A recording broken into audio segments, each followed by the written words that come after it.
17 বছর নির্বাসনে থাকার পর গত বছরের বড়দিনে স্বদেশে ফিরেছেন তারেক রহমান। মাত্র 7 সপ্তাহের মধ্যেই তিনি বাংলাদেশের নতুন প্রধানমন্ত্রী হতে যাচ্ছেন। বৃহস্পতিবারের সাধারণ নির্বাচনে 300 সদস্যের জাতীয় সংসদে তারেক রহমানের দল বিএনপি প্রায় 212টি আসনে জয় পায়। তার এই উত্থান বাংলাদেশ, দক্ষিণ এশিয়া ও বিশ্ব রাজনীতিতে কী রূপ প্রভাব ফেলবে এ নিয়ে মার্কিন ম্যাগাজিন টাইম একটি নিবন্ধন প্রকাশ করেছে।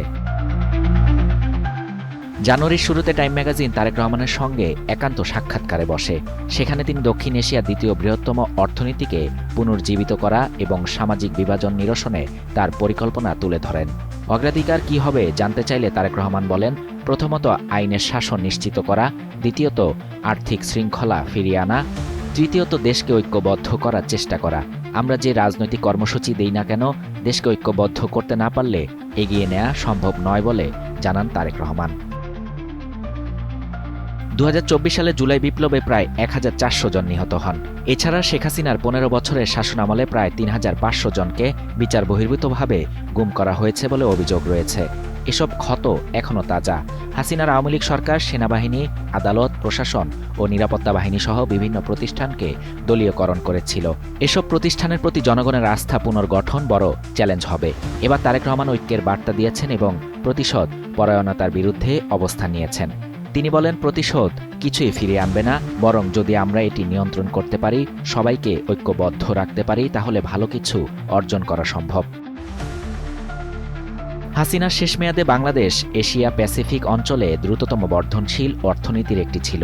জিডিপি 2006 সালে $71 বিলিয়ন থেকে 2022 সালে $460 বিলিয়ন পৌঁছায়। তবে মূল্যস্ফীতি, বৈষম্য ও যুব বেকারত্ব বৃদ্ধির ফলে ক্ষোভ বাড়ে। বর্তমানে উচ্চ মূল্যস্ফীতি ও দুর্বল টাকা সাধারণ মানুষের বাস্তব আয় কমিয়ে দিচ্ছে। প্রতি বছর প্রায় 20 লাখ তরুণ শ্রমবাজারে প্রবেশ করছে, অথচ তরুণদের 13.5%ই বেকার। বৈদেশিক মুদ্রার রিজার্ভ কমে যাওয়ায় আমদানি সীমিত হয়েছে, যা জ্বালানি সরবরাহ ও উৎপাদন খাতকে ক্ষতিগ্রস্ত করছে। 4 কোটির বেশি মানুষ চরম দারিদ্র্যে বাস করছে। বিএনপির একটি প্রধান প্রতিশ্রুতি হল ফ্যামিলি কার্ডের মাধ্যমে নারী ও বেকারদের মাসিক নগদ সহায়তা প্রদান। রপ্তানি নির্ভর অর্থনীতির কারণে আঞ্চলিক শক্তি, ভারত এবং প্রধান রপ্তানি বাজার যুক্তরাষ্ট্রের সঙ্গে সম্পর্ক উন্নয়ন অগ্রাধিকার পাবে। হাসিনার পতনের পর ভারতের সঙ্গে সম্পর্কের টানাপোড়েন তৈরি হয়। তিস্তা নদীর পানি বণ্টন সহ বেশ কিছু বিষয়ে মতবিরোধ রয়েছে। তারেক রহমান বলেন, আমরা অবশ্যই প্রতিবেশী, তবে বাংলাদেশের স্বার্থই আগে। অন্যদিকে ট্রাম্প প্রশাসন ও অন্তর্বর্তী সরকারের সমালোচনা করেছে। যুক্তরাষ্ট্র বাংলাদেশের উপর 37% শুল্ক আরোপ করলেও আলোচনা সাপেক্ষে তা 19% নামানো হয়েছে। তারেক রহমান বাণিজ্য ঘাটতি কমিয়ে আরও শুল্ক সুবিধা আদায়ের সম্ভাবনার কথাও বলেন।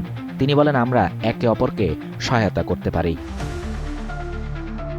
নির্বাচনে বিএনপি ছাড়াও প্রধান সুবিধাভোগী হচ্ছে জামায়াতে ইসলামী, যাদের উপর হাসিনা আমলে নিষেধাজ্ঞা তুলে নেওয়া হয়েছে। দলটি শরিয়া আইন প্রতিষ্ঠার লক্ষ্য রাখলেও সাম্প্রতিক সময় নিজেদের ভাবমূর্তি পরিবর্তনের চেষ্টা করছে। তবে সমালোচকদের মতে দলটির অবস্থান নিয়ে উদ্বেগ রয়েছে। নারীর অধিকার নিয়ে বিতর্কিত মন্তব্য পরিস্থিতিকে জটিল করেছে। যদিও বিএনপি একক সংখ্যাগরিষ্ঠতা পেতে পারে, তবু জামাত গুরুত্বপূর্ণ শক্তি হিসেবে থাকবে। তারেক রহমান বলেন, গণতন্ত্রে বিশ্বাসী সব দলকে একসঙ্গে কাজ করতে হবে, যাতে আমরা 5 আগস্টের আগের অবস্থায় না ফিরি। সবশেষ ছাত্র জনতার আন্দোলনে প্রাণ হারানো ব্যক্তিদের স্মরণ করে তারেক রহমান বলেন, যারা প্রাণ হারিয়েছেন তাদের প্রতি আমাদের অনেক বড় দায়িত্ব রয়েছে। শাহরিয়ার শাফাত, বাংলা নিউজ 24।